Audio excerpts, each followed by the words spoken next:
what Pragnananda can be doing here. Oh, he's just basically passing the turn, king h1. King h1, okay.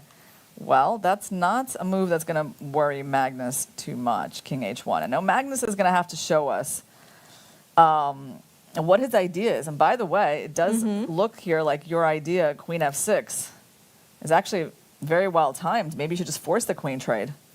And can the queen avoid it? I don't think so, because Just then knight f5, right? Yeah, because I was thinking in this position, E4. you should just double the rook so that queen f6 cannot be done. Why can't it be done? I can just play queen g4, and then if you take on f5, then I can double my rook, and it's very hard for you to navigate Let's look at your point. So you wanted to basically do this move, right? And you're saying that that would have stopped this particular idea. Yeah, and then because now we can take. No, we can just move back. Oh, sorry, we move back to where? G4? Yeah, G4 is the only square. And then the knight takes and there might be knight h6. You thought clever. This was pinned. Or even e3. Knight e3, yeah. Yeah. So Because it doesn't really stop either. Yeah, we were preparing to win the knight like that. Yeah, but knight looks e3, powerful. of course. But is it knight e3? Because knight e3, there's maybe even a queen h3 or even queen e2. But queen g5, yeah? Yeah. There's nothing there, yeah? Wait, so knight e3, I don't have any tricks. I don't have any tricks, yeah, because on queen there, you take my rook. So it seems like you could do this move as well. Yeah. Yeah, totally. So rook f2 still would have allowed queen f6. Yeah, it was a hard idea to stop. And actually, let's see if Magnus is going to find it. I think he will, because it's one of the most forcing options he has, and it's quite safe, right? So the point of this move is that you're trying to get the queen trade. You're trying to go into an end game that, obviously, then you don't really have much to worry about in the end game. It's very pleasant. And if the queen goes back, you're finally free to take the pawn. Because now the queen protects the knight, so there's no rook f5. And when this happens... There's queen h4. Yeah, there's a lot, right? There's again... there's again knight e3, all these knight ideas. h6, And then there's queen h4, right? So there's one way of saving the knight, but there's really a lot, right? There's like this a fork, and when you take my queen, I take your queen, and basically black is up a pawn here. Yep. So queen f6 is going to be a very logical way for him to play, and I think it'll be a little bit unpleasant for Prague. Yeah, and I think Magnus just played it. Yeah. Okay. Definitely, so far, I feel like we're seeing a master class. Yeah. Yeah, no, at neutralizing the initiative, that was really good. And, because this bishop is now closed up by the pawn. Right? So things have taken a bit of a turn in this game, as Magnus kind of, first he neutralizes the initiative, and, we'll see if he has anything in this end game. So I think white has to trade. Also kind of shows that this move is not the most relevant, right? Because Yeah. you moved your king away from the center. Now we're in the end game. Yeah, I'm a bit surprised of that move, actually. What could Pragnananda think about that move? Because I think all the pressure has to be around the f-file. And playing king h1 in such a critical position, I would say, it's a little bit uncharacteristic. So. Do you think he just missed this idea? I mean, you can miss an idea like that. Yeah. Because black has a lot of ideas, right? It's like all of these moves are potential ideas. So queen f6, it's possible to miss, but at the same time, it's also a very logical move for black that you can consider, right? Yeah, so just a reminder, the players are playing the first section of the rapid tiebreak. It's 25 minutes plus 10 seconds. And after 2 games, if the match is still tight, and they will keep continuing to the next rapid tiebreak, that is 10 minutes plus 10 seconds. So how many games do you think will they be playing today? Oh, I don't know. It depends on how Magnus does in this one. I mean, if he manages to win, right, it could be a short match. But, it's funny because there's an absolutely fascinating position on the board between Abbasov and Caruana. But I feel like we might get killed if we switch to that game. So we're not going to do that. But it does look like a very interesting game. Okay, we got a queen trade on the board. And let's take a look at this endgame. So they've got 10 minutes for this endgame. It's basically like the next time control is the 10-minute portion. So they're there, but they're not starting from the opening, already from the endgame. So this pawn is under attack. You can't keep it, right? So your space is getting traded. And actually, black is super comfortable after pawn takes with the h pawn. And the only thing I can see that could be wrong with that is like, could this pawn get hit with a knight, but it's not really because we always have knight d7 in the worst case, right? Like if you move here, I mean, we A, have that move, but B, if we didn't want to change anything, we have that move, and that is also perfectly pleasant, right? So, yeah, Prague makes the trade, and now we expect Magnus to capture it with the H-pawn towards the center. Yeah. So now we're going to get to see endgame technique in action. Wow, yeah, I think it's going to be very instructive now. I mean, so far, all of Magnus's endgames, and the ones that he won, have been quite instructive, yeah? Well, I have to say, so here are Black's advantages in this position. Black's number one advantage is space. So these center pawns against these guys. Also, he even managed to get a little bit of space by capturing with the H-pawn to the G file. His king is actually a little bit more active than White's. And also this bishop is closed up. So, you know, that's a number of advantages. It doesn't, I mean, White doesn't really have any weaknesses. That's the plus side of White's position. White has this like rook on the semi-open file. But I would say that it's quite unpleasant to play as White. Yeah, I think the major reason why Black is better here is just because of the bishop. Imagine if that bishop is replaced by the knight on c3.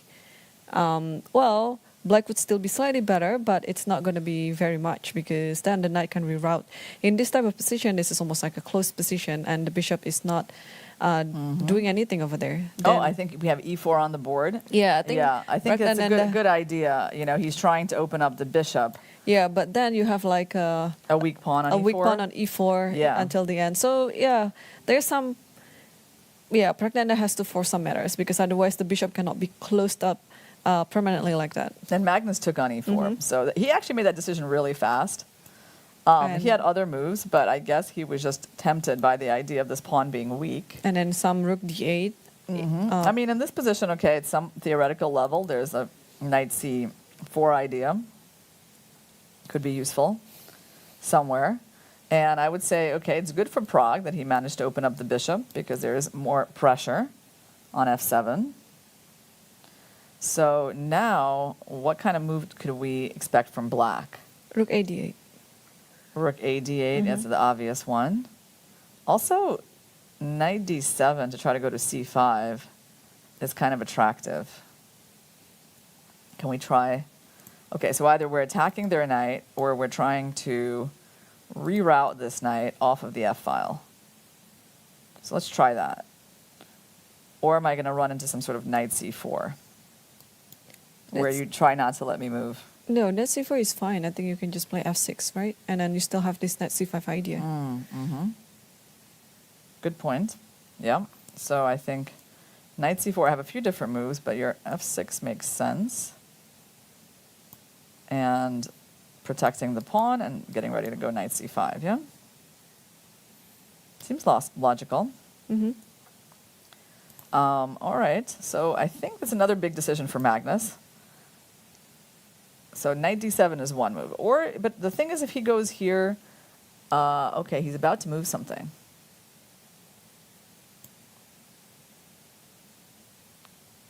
And he has to because he has 8 minutes on the clock and they have to start playing faster. All right, rook d8, I was a little bit worried about that. Yeah, the pawns, yeah, a5 and e5. Yeah, I was a little bit worried, but you know, I mean, now it starts just to get kind of forcing, right? Like knight takes, maybe there's knight d2 or knight no, d2, then there's rook f7, right? So I don't think so. Is it? Because then you're saying like maybe I can still take here, like, but then I take with the bishop, right? You take with the bishop, and then it's still a mess. As somehow I'm holding my pieces here. Yeah. So I don't know if Magnus is going to want to go for rook d8 though. It's like it's a little bit like the structure. It gives the potential for the structure to change like right away, right? Because like the knight comes in and starts to hit both pawns. They're not protected. Then you're kind of like impelled into this. I mean, maybe this potential threat of that is really annoying. You know what I think we can do? Could we go f5 here? What do you think about that? Why not f6? You're hitting maybe that f6 as well. Yeah. Yeah. Okay. Yeah, it's possible. But f6 maybe that one, yeah, and stopping knight d2, and rook e1 is coming. Yeah, And if we play f5, you might still want to go knight c4, I think. Yeah. So, you know, white is kind of holding on in these positions. But he played rook a8. He played rook a8. Okay. Just human move. Yeah. Attacking the knight was too attractive. Yeah. All right. So we're going to see if Prague plays knight c4, or if he prefers like somehow defending this knight and keeping the knight protecting the pawn. I don't think defending is an option for Prague here. He has to play knight c4. Do you think he's going to go active? Yeah. Because if he wastes another move, like what he did with king h1, it's going to be backfired quickly. Okay, so you're thinking we're going to see this. Yeah, we're going to see knight c4. And then does Magnus have options, or taking this pawn is really the big one? I feel like taking the pawn is the whole point, isn't it? It's the whole purpose here. And so now Prague has some choices, but like if this holds together, this line, maybe right? you can just stop f7 threat by playing something like knight f5 maybe. Yeah, you do have that move. You do have that. It's kind of an active move. It's too bad that, you know, like, for example, instead of like a knight here, we don't have a bishop. Would be nice, right? Because then we could set up these beautiful checkmates. But at the moment, actually, this isn't really a threat. But it's an idea, It's an idea. It's an idea. You can sort of try to get that fork. All right. Well, we got some moves on the board. Oh, he did rook f2. He did rook f2. Okay. Well, that's not necessarily a bad move. It's just a difference move. Yep. Okay, so he goes rook f2, and that does mean, though, what it means is that this knight is not moving, but it also means that he's trying to play this. That's the point. So there is some activity involved in playing this move. He wants to attack the knight and then this pawn. So Magnus has to prepare for that. What's he going to do? He can't really... Can he move this knight? But if he moves it, then there's no pressure on the pawn. Yeah, he can move it to g4, just not to have any attack on the f file. And then once the rook goes to e2, then maybe he can even double up on the d file. Because whenever you play this h3, you know, I can always play my knight to f6 and h5 and have this f4 and g3 idea. Yeah, that's your idea. Okay, so, but the problem is, so like, if I go here, if I go knight, rook e, so which move do you want to play? Like rook somewhere? But the thing is, it's hard to double. It's kind of hard to double, right? Maybe rook d4? Rook d4, yeah, let's do it. For rook d4, I have knight f3. So maybe rook d7?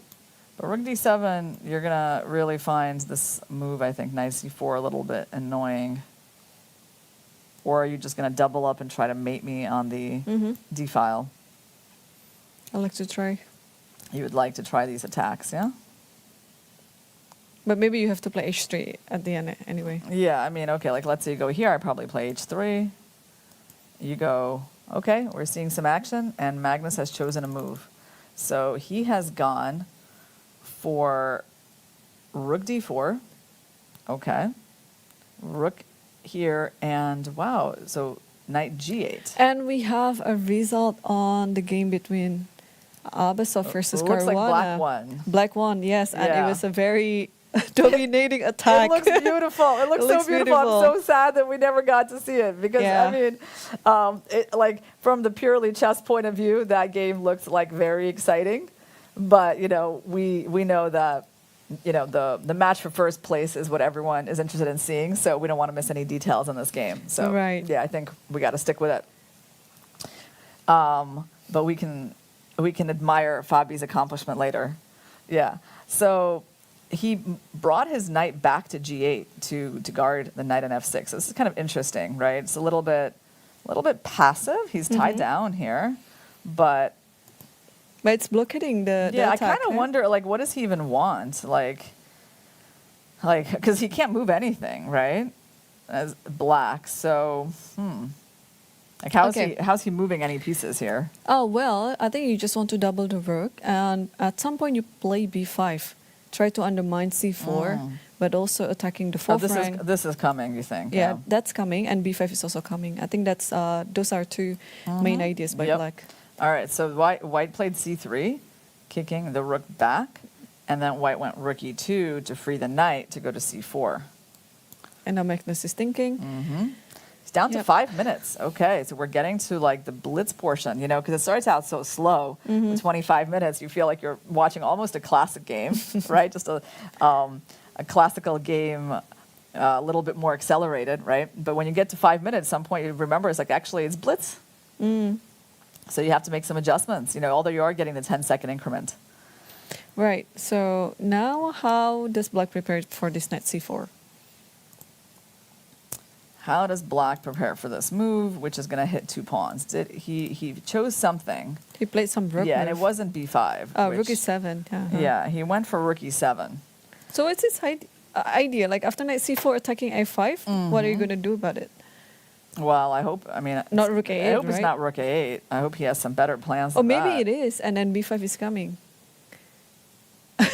I know, hard to believe. Yeah, but, no, I mean, I'm a little surprised how this is going. I mean, I feel like, okay, Prague has kept everything together, and like for some reason, these pieces are still pretty passive, so nothing terrible has happened to White. I guess Magnus is really putting all his hopes on like the long-term weakness of the e4 pawn, but for the moment, it doesn't look like. Look at his pieces even, right? Like nobody's making any threats. So probably Prague's position is under less pressure than it was when we first entered this endgame. Right. Wow. Okay. So So knight c4, Knight c4. that's what the move we're definitely expecting by Prague. What could he not like? Is there some sort of b5, knight a5? I mean, like rook c7 to try to trap the knight after rook a8? That looks like such a crazy line. that is, yeah. Could Magnus really be planning b5? Knight here, and now the next pawn is under attack. Now you got to guard it, and now you want to win the knight. I mean, it seems surprising because there's so many moves. There's even bishop c2 and b4. Before. Like I don't really see like why would Magnus go for this? You know what I mean? Like from what he had. So I don't know. I'm a little surprised, by how Magnus has handled this. Yeah, but maybe also. Oh, he didn't play knight c4. All right, What did knight he do? c4 was not played. Okay, Bishop c2. bishop c2. Well, that gives us a chance to at least play b5, right? And I think that Magnus should probably take his chance to play that pawn move, but he's reaching for something else. Knight d7. Okay. Makes sense, actually, as well. And now on knight c4, how's he handling the attack on the pawn? b6 looks weird.